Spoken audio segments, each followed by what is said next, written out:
Hong Kong travel tips and hacks dahil mahal sa Hong Kong. Let's go! Magdala ng water tumbler, imagine 18 Hong Kong dollars para sa 500 ml na tubig. Instead of octopus card, I use my GoTime Visa. Pwede siya sa bus, pwede siya sa MTR, tapos nakapag-withdraw pa ako ng Hong Kong dollars using the same card sa Bank of China sa loob mismo ng airport. So no fees, very convenient. Para sa food, check groceries. Mas mura ang ready to eat kaysa palaging restaurant.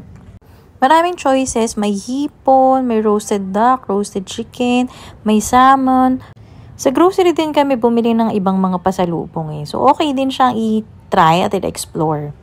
Don't forget a universal adapter. Iba yung saksakan nila doon. Mas tipid kung bibili ka na sa Pilipinas, so check mo yung yellow basket ko, andyan yung link. Tapos magdala ng payong at yung mini electric fan kasi ang init tapos biglang uulan, lalo ngayong season.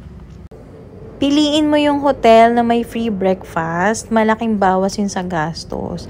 Na bago kayo umalis ng hotel, nakakain ka na ng breakfast.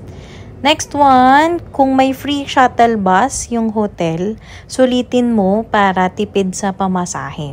Syempre, importante ang internet. Pwedeng eSIM, mag-roaming ka or pocket wifi para laging makapag-Google Maps.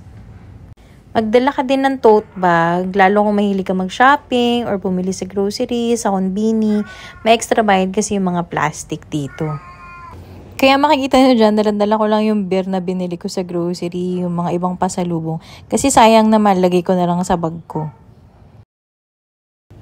Then, know how to tap. Isa to sa mga dapat mong malaman lalo kung first time mo sa Hong Kong. Kapag sa MTR or mga train, kailangan mong itap yung octopus card mo kapag papasok ka ng stasyon at kapag lalabas ka, kailangan mo siyang itap out. Kapag bus naman, magta-tap in ka lang, yun na yung pamasahe mo for the whole trip. Mapamalayo, mapamalapit, isang tap lang. Then, kapag tram, get in first, then tap out pagbaba. Yun lang. Thank you for watching. Enjoy your Hong Kong trip. Bye!